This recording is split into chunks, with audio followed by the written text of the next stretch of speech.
Welcome back, everybody. Let's continue to talk about the normal distribution. So far, we've talked about how area equals probability, and we've talked about how to transform raw scores into z-scores. And remember, z-scores are just standard scores.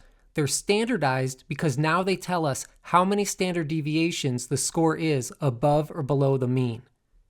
Once we can pinpoint exactly where in a distribution a score falls, then we can easily compute the probability of scoring in any range. So let's focus on that in this video. Let's link z-scores with probability. In order to link z-scores with probability, you're going to need a z-table. We have one at our course website, and you can also find one if you just Google it. We're going to be using this z-table. It's about 4 pages long. It's got all the information that we need. It has the 4 columns that we've talked about before, the z-values, the amount of area there is from the mean to a z-score, the larger portion of the distribution that we call the body, and the smaller part of the distribution that we call the tail. So this goes on and on and on and on. You can see that these z-scores are starting to get pretty large. And when the z-scores get large, the probability of scoring in that region gets really small. And that's why the z-table only goes up to 4. You can see even when we get to a z-score of 3, the amount of area left in the tail in that smaller portion is incredibly small. So it just becomes very unlikely to have scores that are that high. So in general, we don't need z-scores that go past this value. Let's remind ourselves how to use that table. Let's just look up a few z-scores and look up the areas that we need to based on these graphics. So for example, in this graphic right here, we see a z-score of 1. And we're going to try to find the area in this shaded region. The shaded region is obviously the smaller region, what I would call the tail. So let's look up a z-score of 1 and find the area in the tail. We start with a z-score of 0 right here. I just need to scroll down until I see a z-score of 1. Right here is a z-score of 1. I want to move along until I see the area in the tail, which is a smaller area. And there it is right there, 0.1587. It's listed as a proportion. I usually like to discuss things in terms of percentages because it's just easier to communicate that way. So all we would need to do is move that decimal place 2 places to the right. So the amount of area in that tail is 15.87%. And there you have it, the proportion of area in the tail, 0.1587, or 15.87%. So what is the probability of finding someone with an IQ score that is 1 standard deviation above the mean or higher? That's only going to happen about 15.87% of the time. Let's look at the next one. Here I'm trying to figure out what proportion of area is in this large area, this body. So we know we're going to find a large value. I mean, here's 50% of the distribution right here, and now we're adding another big chunk. I mean, that looks like it's a really large value. We need to look up a z-score of 1.5. That's a value, like an IQ score, that is 1.5 standard deviations above the mean. So we're trying to figure out what's the probability of finding a score 1.5 standard deviations above the mean or lower. So let's look up a z-score of 1.5. We left off right about here with the z-score of 1. I'm going to scroll down until I see 1.5. Remember, there are other columns on this side of the page. So right over here, I see 1.5. I needed to find the area in the body. Let me scroll so we can see the column headings. Here it says the larger portion, that's the area in the body. Here's my z-score of 1.5. This is the right column. That's my answer. So it's about 93% of the distribution, 0.9332. And there you have it, the proportion of area in the body, 0.9332. In other words, about 93.32% of the population is going to have an IQ score that is 1.5 standard deviations above the mean or less. Let's look at the next one. In this one, we're trying to figure out what proportion of the distribution coincides with z-scores negative 0.5 or less. So that's half a standard deviation below the mean. I'm trying to figure out, if we were using this in terms of IQ scores, what proportion of IQ scores are half a standard deviation below the mean or less. So these are relatively low IQ scores, but you can still see there's a pretty decent sized proportion of the population falling in that range. Half a standard deviation below the mean or less. Now remember, in our z-table, we're not going to find negative 0.5. So all that we need to do is look up 0.5, and the amount of area in the smaller portion will be exactly what we're looking for. Because if I was looking up 0.5 right here, the area in this smaller portion is exactly equal to the area in this smaller portion. Remember, this is a normal distribution, so it is symmetrical. All right, so let's look up the area in the smaller portion, the tail, for a z-score of 0.5. We left off right here looking at a z-score of 1.5, so I'm going to cruise back up and find 0.5. Right here I see 0.5, and I want to find the area in the tail, which is right here. It's that easy, my friends. In that area, we see 30.85% of the distribution. So there you have it. The proportion of area in the tail is about 30.85%. So about 30.85% of the population will score half a standard deviation below the mean or less on, for example, an IQ test. Some students will make a mistake, and because we were looking up a negative z-score, they'll put as their final answer negative 30.85%. You got to remember what we're looking at. We're looking at area and we're looking at probability. It is impossible to have a negative proportion of area. The smallest amount of area we can have is no area. And probability doesn't make sense in terms of negative values either. Probabilities range from 0, which means no chance, to 1, which means an absolute certainty. So a probability of 1 might coincide with the probability of the sun rising tomorrow. That's about the closest thing that I can think of to an absolute certainty. Probability of 0 means ain't gonna happen, impossible. There's nothing below 0. So just be sure you don't make that common mistake. Let's put it all together. Let's link z-scores with probability. It's going to be a two-step process. We're going to need to take a raw score and transform it into a z-score. And then we're just going to look up that z-score in the table to figure out the proportion of area that we need to compute the probability that we need. Let's replicate the work for this example. We'll do it together. For this example, I'm trying to figure out what percentage of scores are 80 or greater. In this example, we're not dealing with IQ scores anymore. It's not even clear what we're actually measuring, but we have enough information right here just looking at the graphic to be able to compute what we need. Right here in the middle, it's labeled that mu equals 68. And right over here, we see that the population standard deviation, sigma, equals 6. That's all that we need to transform any score, like a score of 80, into a z-score. So that's step one. We have to figure out exactly where in the distribution is this score of 80. And what I like to do is label up the distribution as much as we can. I'm trying to figure out what percentage of scores have a value of 80 or greater.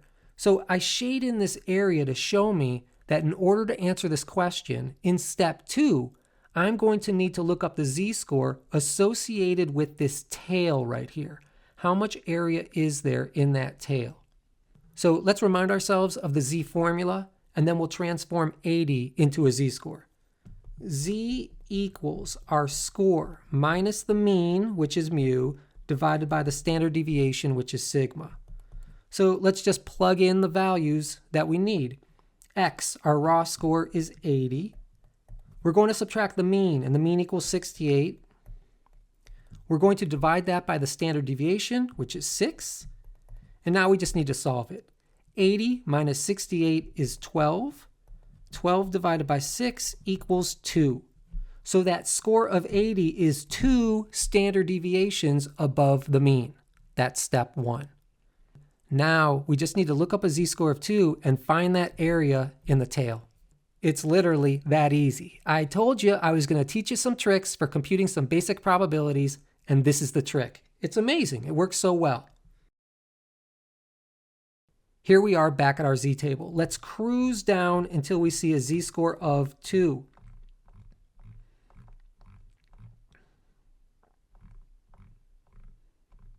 In this row, we have our z-score of 2. We want to look at this column right here, the smaller portion, which we call the tail. And there's not much area in that tail. It's about 2.28%. So the probability, that's what P stands for, of finding some x value that's greater than or equal to 80 equals 0.0228. So that's the proportion. If I wanted to list this as a percentage, the percentage of time that we're going to find someone with a score 80 or greater would equal 2.28%. Of course, both these answers tell the exact same story, just in slightly different ways. So is it likely that we would randomly select someone and find that they have a score of 80 or greater on this measure? It's relatively unlikely. It's only going to happen about 2% of the time. Don't lose sight of why we're doing this.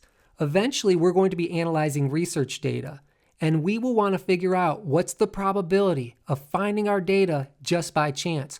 What's the probability of finding the differences that we see between these two groups just due to sampling error? All right, let's go through a few examples together. I already have these worked out. I'm just going to walk through them and show you what I did. And of course, you can take notes along the way and work it out as you go. In each one of these examples, we'll use IQ scores again. The WAIS is the Wechsler Adult Intelligence Scale. It's a commonly used intelligence test. The mean is 100 and the standard deviation is 16. So what I would do right from the start is draw a line right here in the middle and then label this as mu equals 100. It always helps to label up the distribution just like we did right over here, just so you can see visually what it is that you need to do. We're trying to figure out what percentage of scores have a value of 148 or greater. So written as a probability statement, we'd say what proportion of scores have an x value greater than or equal to 148. Now let's go ahead and locate 148 in that distribution. If 100 is right here, because we know the mean is right in the middle in a symmetrical distribution, and the standard deviation is 16, 148 we can see is going to be way out here. So if you'd like, you can go ahead and draw a line right there. It's at that point that we need to determine, what do we need to find? Am I trying to find the body of the distribution, that larger section? Am I trying to find the tail of the distribution, this smaller section? I need to figure out the percentage of scores that are 148 or greater. And remember, on this number line, the scores greater than 148 are over here to the right. So I'm trying to find the area in this small little section. I'm trying to find the area in the tail. All right, it's a two-step process. The first thing that we need to do is take 148 and transform it into a z-score. So using our formula, we'll just take our score of 148 and we'll subtract the mean. So we see how much that score differs from the mean. And then we divide by the standard deviation. So we're left with 48 divided by 16. Again, I like to use simple numbers in class so that we're not tripping over the mathematics as we're trying to learn some pretty hard concepts. So we're left with 48 divided by 16, which we know equals 3. Now we can look up 3 in our z-table and we can find the area in the tail.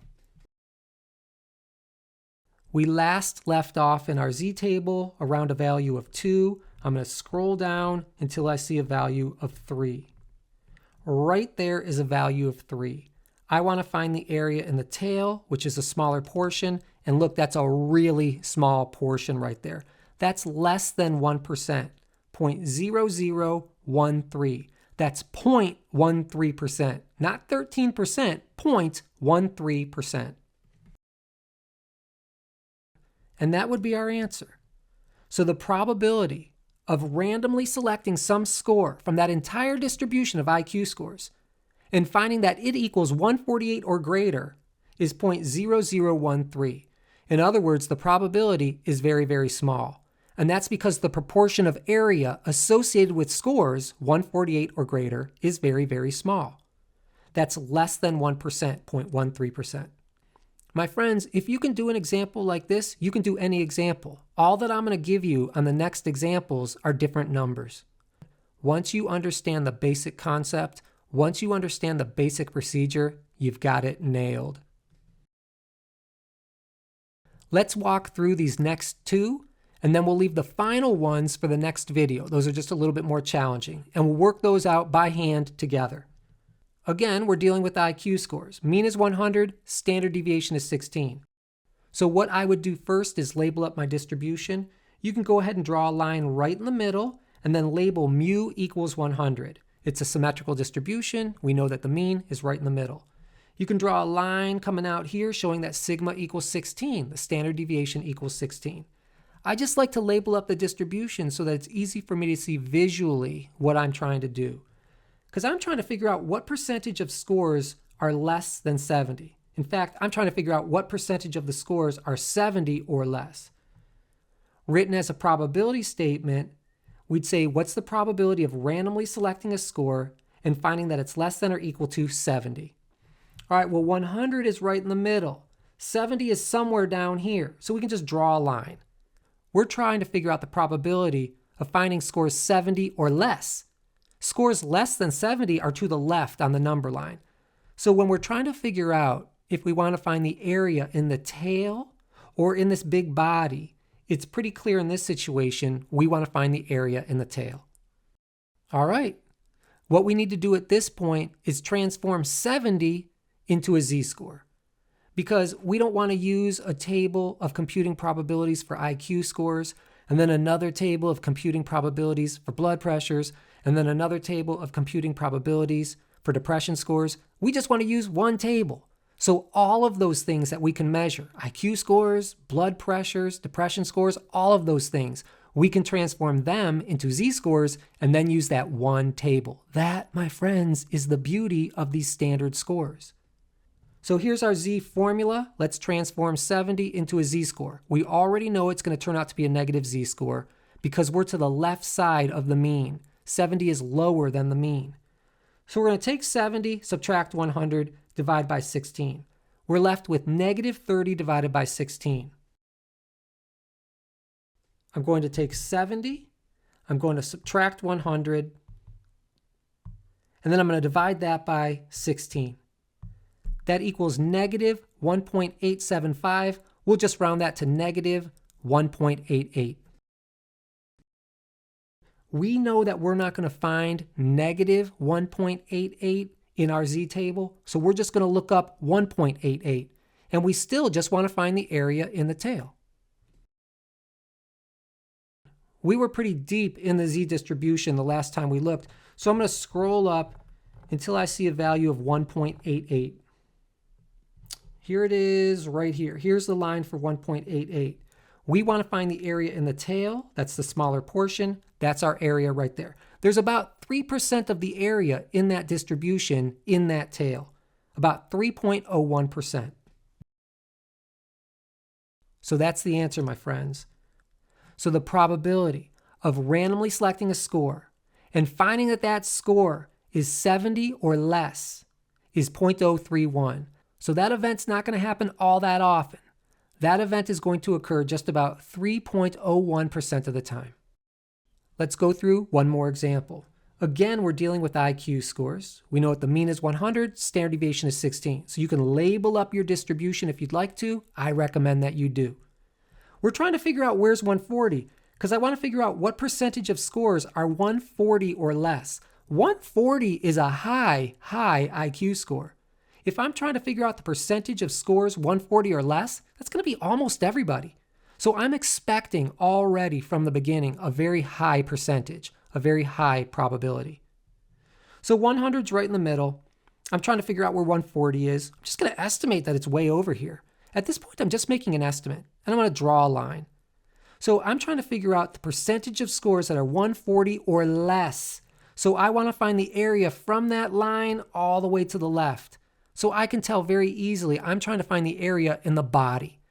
So in step 1 here, we're just trying to determine what area are we trying to find. Once we transform 140 into a z-score, we will look up that z-score and find the area in the body. So let's go ahead and take 140 and transform it into a z-score. Here's my z formula.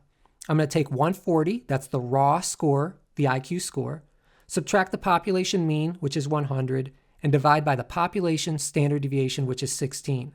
I'm left with 40 divided by 16. So I'm going to key in 40 divided by 16, and that equals 2.5. That means an IQ score of 140 is 2.5 standard deviations above the mean.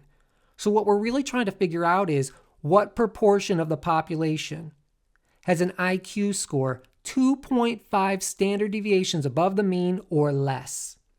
Let's consult our z-table and look it up. I'm going to scroll down until I see a z-score of 2.5, and that is right here.